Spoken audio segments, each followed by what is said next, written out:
Of all the names etched into the history of the final stages of World War II, Hiroshima, Nagasaki, Tinian, there is one that stands apart, not for the destruction it witnessed, but for the destruction it narrowly escaped. That name is Kokura. On the morning of August 9, 1945, the city of Kokura was the primary target for the second atomic bomb. Its fate was to be annihilation, a grim sequel to the tragedy that had befallen Hiroshima just 3 days prior. Yet, as the world knows, the bomb fell not on Kokura, but on the secondary target, Nagasaki. The story of why this happened is a staggering tale of chance, a cascade of minor failures and unforeseen circumstances that, link by link, forged a chain of events sparing one city and dooming another. It is a narrative where the weather, mechanical troubles, and the simple human desire to complete a mission converged to alter the course of history. The man at the center of this fateful mission was Major Charles W. Sweeney, piloting the B-29 superfortress known as Boxcar. His experience was a stark contrast to the smooth, picture-perfect raid on Hiroshima. That mission, flown by Colonel Paul Tibbets in the Enola Gay, had been executed with clinical precision. For Kokura, however, nothing would go according to plan. The troubles began before the bombers had even formed up. Sweeney was supposed to rendezvous with 2 other B-29s, one for instrumentation, the Great Artiste, and another for photography, Big Stink, over the island of Yakushima.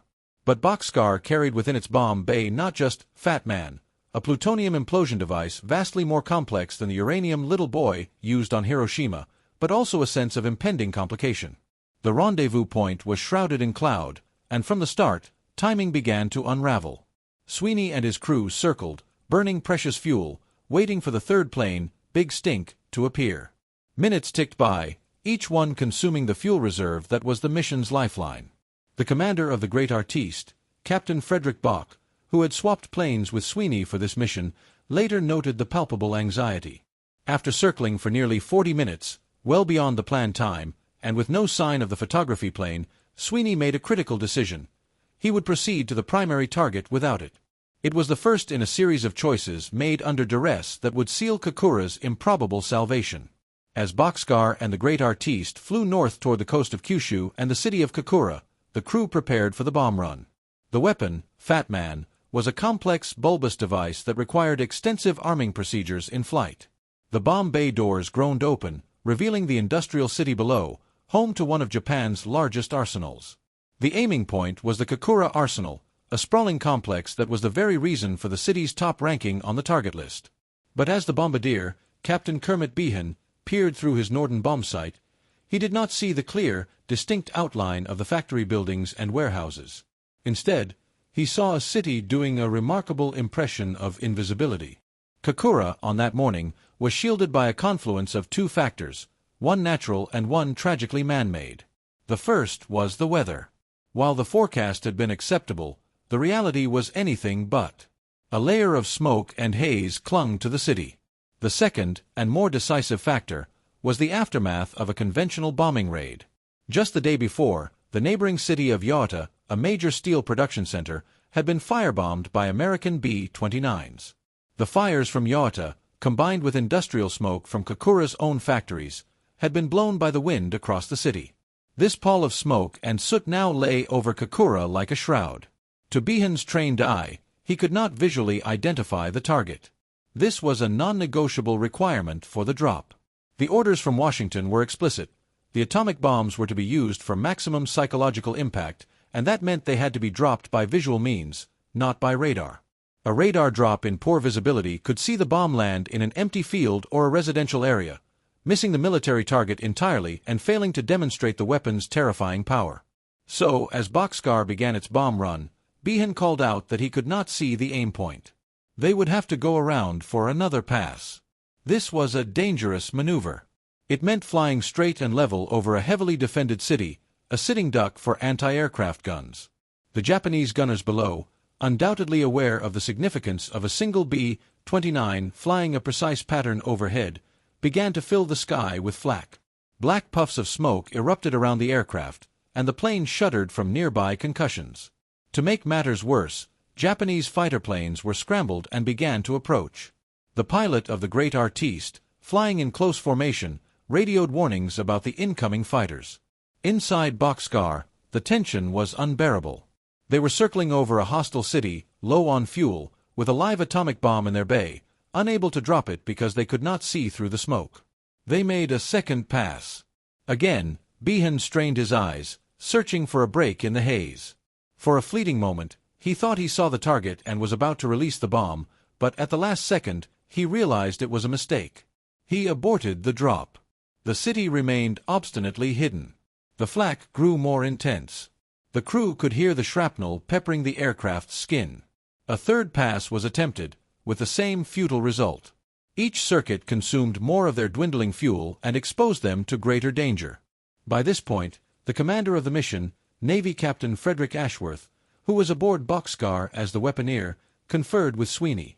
They had made 3 attempts over the course of nearly 50 minutes. They were burning fuel they would need for the return trip. The Japanese defenses were fully alert and zeroing in on them. The choice was stark: continue to gamble on Kokura and risk being shot down or ditching in the ocean, or turn toward the secondary target. It was this decision, made in the cramped, noisy cockpit of a bomber under fire, that forever changed the destinies of 2 cities. With a heavy heart and the grim pragmatism of a soldier, Sweeney gave the order. Boxcar turned southwest, toward Nagasaki. The crew felt a complex mix of frustration and relief. They had failed in their primary objective, but the mission was not over. The city of Kokura, unaware of the apocalyptic threat that had just passed it by, vanished behind them.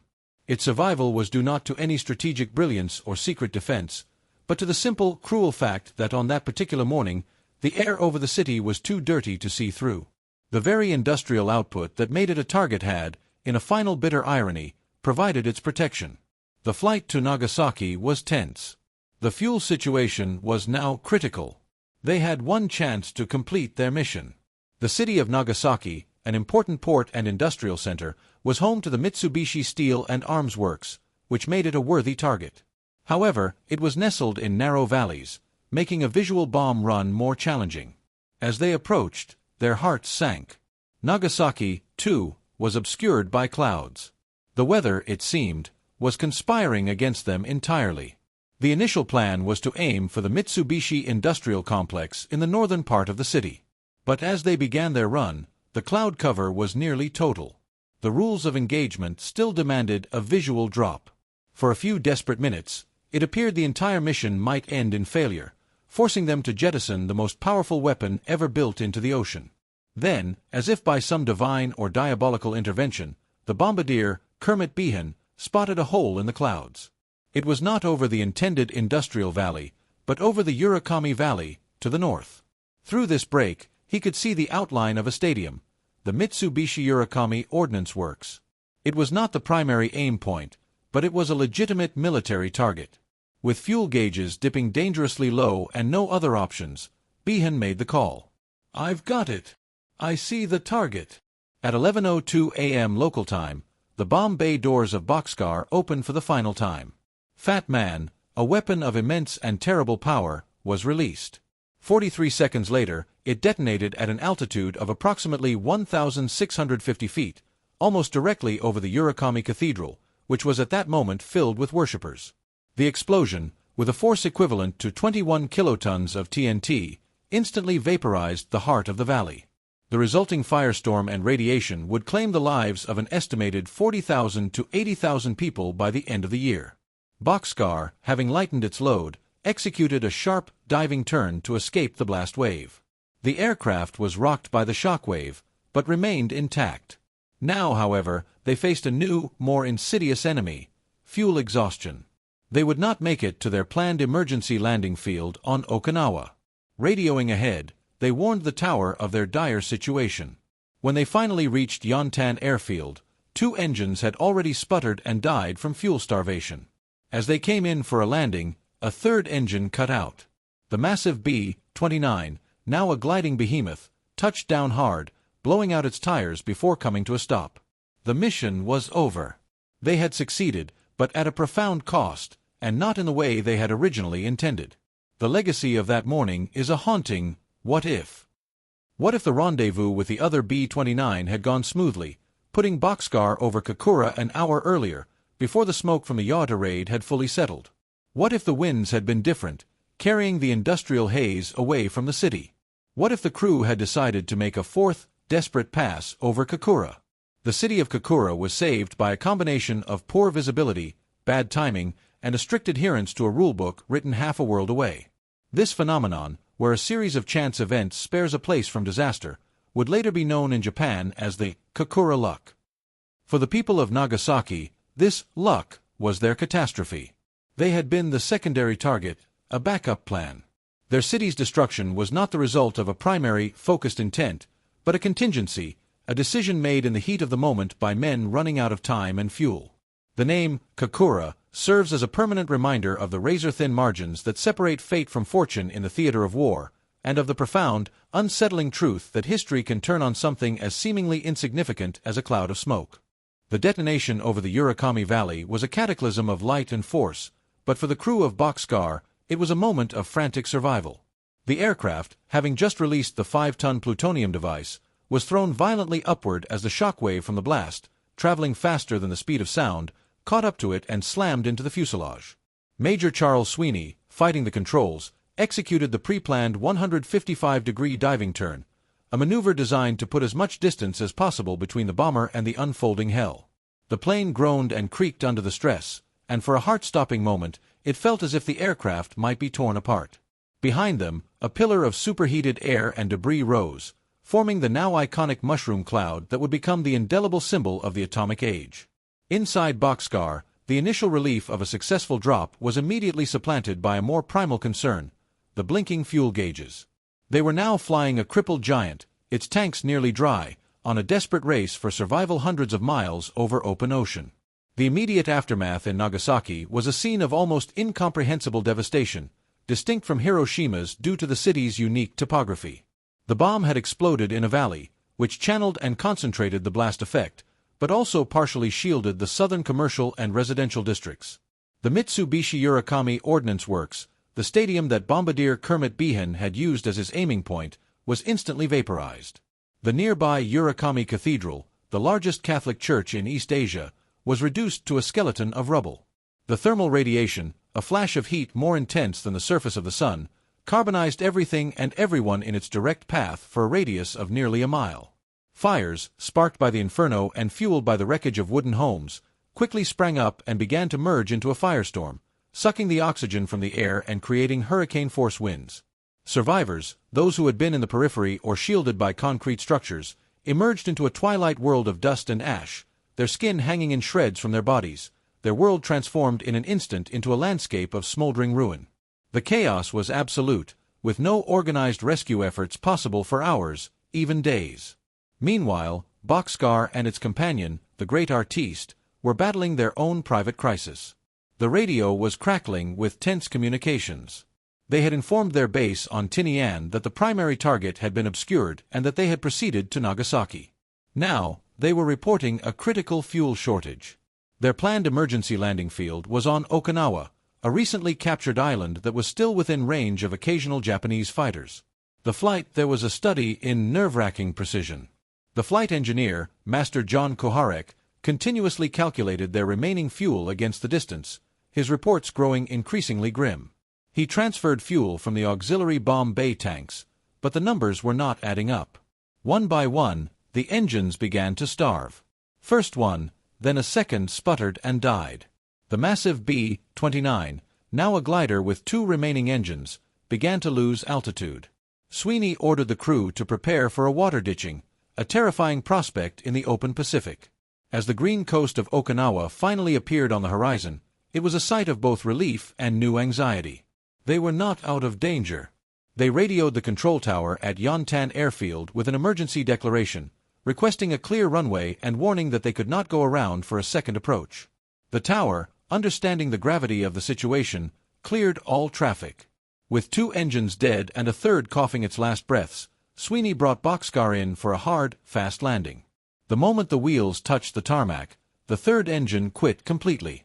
The strain was too much, the tires blew out, and the B-29 screeched to a halt, skewed on its rims, just minutes from catastrophic fuel exhaustion. The mission was over. They had delivered the weapon and survived, but the atmosphere was not one of celebration, but of sheer, exhausted relief. They had pushed their machine and their luck to the absolute limit. Back in Washington, D.C., the news was received with a complex mixture of satisfaction and solemnity.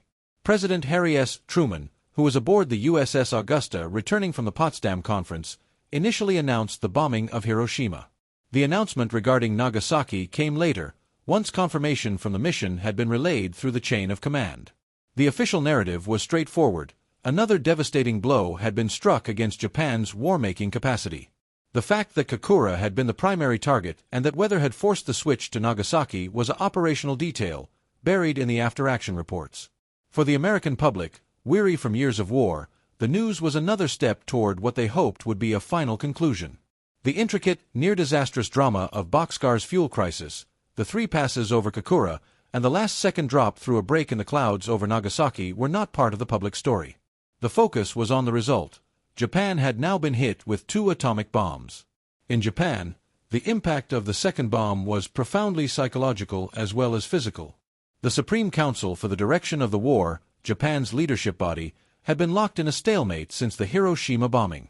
The Big Six were split, with 3 members, led by Prime Minister Kantaro Suzuki and Foreign Minister Shigenori Togo, favoring acceptance of the Potsdam Declaration, the terms of surrender, provided the status of the emperor was preserved, while the 3 hardline military members refused to countenance any surrender. The arrival of the news from Nagasaki, just before dawn on August 9th, shattered this deadlock. It proved that Hiroshima was not a singular, fluke event.